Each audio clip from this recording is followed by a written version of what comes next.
Hello, hello, hello. What is the benefit of sage? It's been used for ages in stuffing, strengthening the immune system, many other healing reasons, and the sacred smudge ceremony. And I'll even show you one and talk about that as well. So come on in, come on in.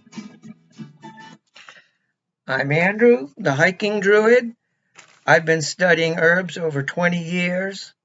I do wild harvesting. I am a health coach. And I want to tell you something about some of these benefits. What is the benefit of sage? So right before I start, go ahead and check out that link. It's right underneath this video.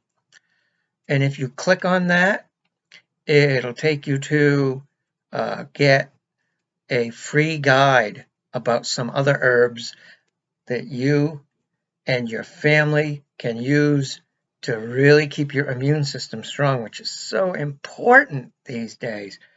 You know, cold season, flu season, a lot of times just getting these herbs into us ahead of time will help you to stay well all winter long and all year long. So why not check that out, and you can get my free newsletter and that free guide. In the newsletter, I tell you more about other herbs and keeping balanced and wild harvesting and all those things. So let's get going on the amazing multi-useful herb sage. It is in the mint family, along with oregano, peppermint, thyme, and rosemary. It's used in cooking. It goes very well with chicken, and it's used in stuffing made for chicken. That is the distinctive taste of that chicken stuffing is sage, and that's the main flavor. It's sort of an earthy taste. It's not like peppermint. It's quite different. Often also it's used in soups and in sausages, like sweet Italian sausage. And one of the great things about using it in soups is that you are actually getting all the benefits, all the great benefits I'm about to go into, and you'll get those benefits in the soup. And I think that's why, like, a lot of herbs that we use in cooking, I think were originally used in different dishes because it's so good for your health. And so, like oregano, why you put it in tomato sauce, and it makes the sauce taste great too. But you couldn't sit down and eat a whole bowl of oregano. Most people wouldn't want to. And same thing for sage. But if you have a cup every couple of days of sage tea, and then you put some in your chicken, use a little bit in some soup here and there, you're giving yourself that immune system boost that I'm about to talk about. So, also, before I keep going anymore, like and subscribe, please, to the video. It helps more eyes get on the video and helps spread this important information faster. So thank you very much for clicking that like button, rumble button, depending where you're seeing this, and sharing it. And put a comment down below. Let me know what kind of herbs you use a lot. Maybe it's one I can make a video about, and let me know. So, yeah, so there's lots of vitamins and minerals in sage. Iron, calcium, manganese, magnesium, zinc, and those wonderful cold fighters A, C, and E. Combine them together, and it's just an incredible, healthy dose. loaded with antioxidants, lowers bad cholesterol. It's actually a very moderating influence on a lot of these things. It also raises good cholesterol. So it's balancing. That's what's amazing about sage. It may support oral health because it has antimicrobial effects. So you can use it as the tea as a gargle. It can help with throat infections, abscesses, and infected gums. It may ease menopause. Now we have to say this may ease, can help, even though it's been used for hundreds, if not thousands of years for these things. The menopause symptoms is one of the original uses for sage, as well as helping people with their kidneys, which we're going to get into a little later.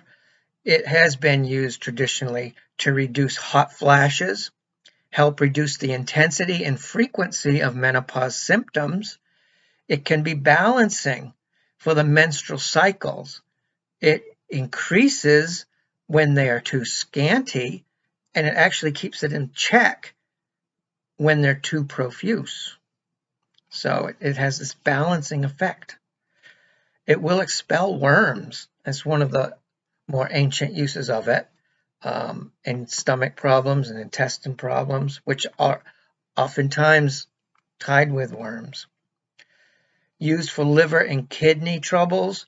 Actually, they've done a lot of studies on kidney cancer and liver cancer, and it has really promising results in regards to those.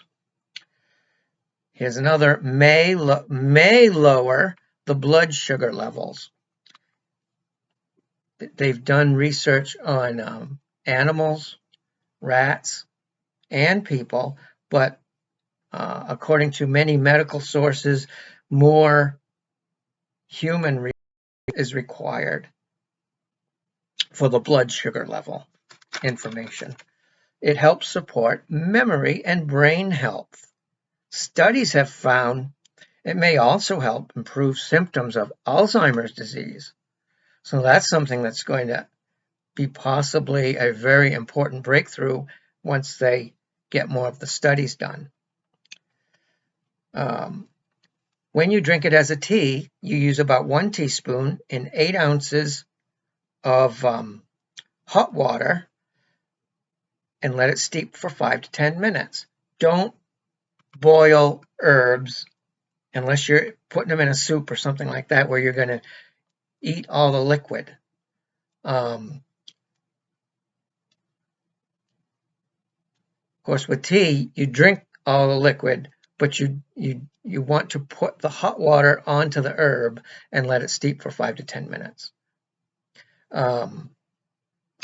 Because you can damage, if you boil it too long, you'll damage a lot of the efficacy. You'll decrease that and damage the minerals and vitamins that are naturally occurring in the herbs.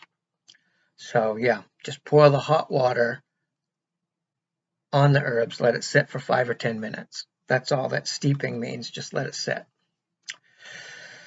I like to I'll add sage to my pine needles and peppermint and make a really helpful tea out of that. It's tasty, nutritious. It's amazing. Okay, so now I'm going to show you the sage smudge ceremony. Yep, so you can cook with it. You can make tea out of it that's useful for many different parts of your body, building your immune system, etc.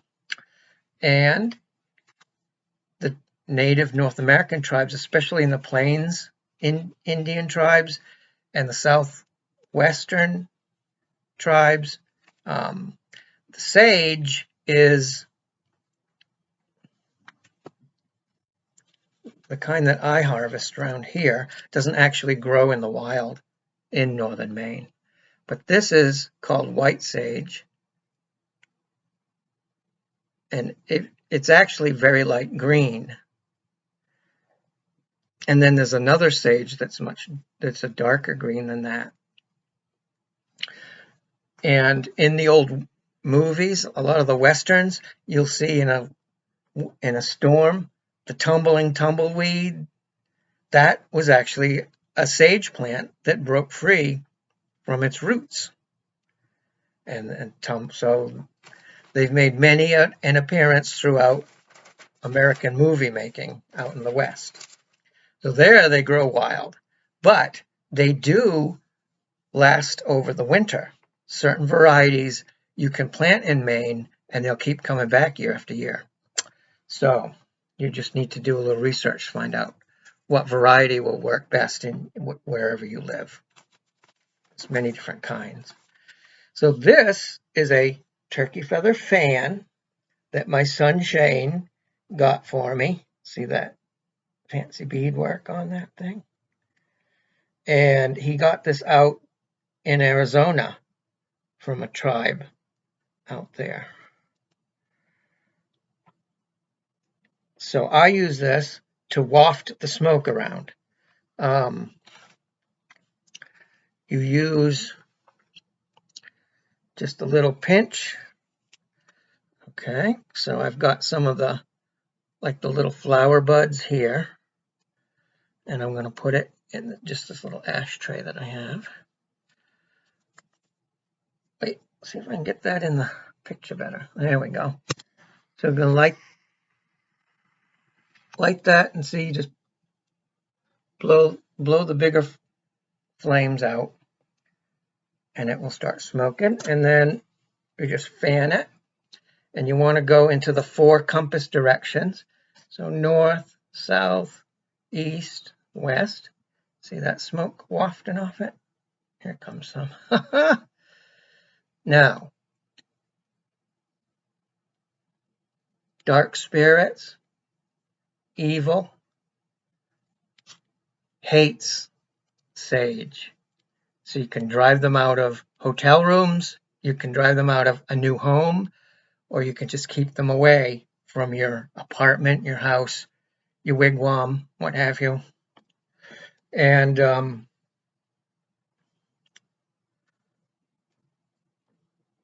that's it. So traditionally you go into every room, and then as you get into your last room, you open a window or a door, and any evil spirits, bad spirits that were in there will go as soon as you open that window or door. I like to say something like, no evil spirits may stay here or come here. Only good may enter in every room, as I smudge. And I'll say, in the power of Jesus, you do not belong here. Only good spirits may enter. So you do that every room. And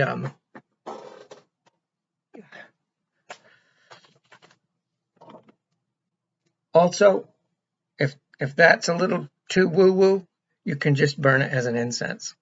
And the nice thing about smudge, about sage as an incense, is that if you've picked it yourself and you're just using it in that wild state, well, a lot of incense that you buy through the mail actually has been dedicated to different false gods of different religions. And some of them are quite evil. Okay, so when you're burning it, you're releasing that evil in your house instead of with sage, which is getting it all out of your house. So I don't burn any incense anymore, except when I smudge. So interestingly, people that are infected by demons generally can't stand the smell of sage when you burn it. So if you get a really bad reaction by someone who's visiting you when you burn sage, you might want to do a little, deliverance on them and get that demon away from them. So anyway, I hope that helped you to understand that a little bit. I have my great grandfather on my mother's side was a Blackfoot tribe. And so my mom, we grew up, sort of studying some of these North American tribes and some of their ways. Um, so I've always sort of practiced that one for many years, and it does. If you've been affected negatively for a period of time, you feel run down, you feel like something's pressing heavy on you, even though most things are going well for you. That could be the presence of some dark forces that are trying to press your buttons, let's say. So try the sage, clear them out. And I've noticed things clearing up after you do that. So I hope that helps. Get my newsletter, and there's tons more information. Check out, I have a playlist on YouTube that has other herb videos and how to strengthen your immune system. So check those out. If you found this helpful, thumbs up, give me a comment, let me know what else you might want to see. And I am Andrew, Hiking Druid, and I thank you for watching. I hope this helped you to your health, and let's keep doing the right thing. And remember, the creator of all things loves you, says you're beautiful, wondrously made. You're the apple of his eye. He loves us. He looks at us as his kids. So go out there and do good things and have a great day. I love you. Thanks for watching. Bye.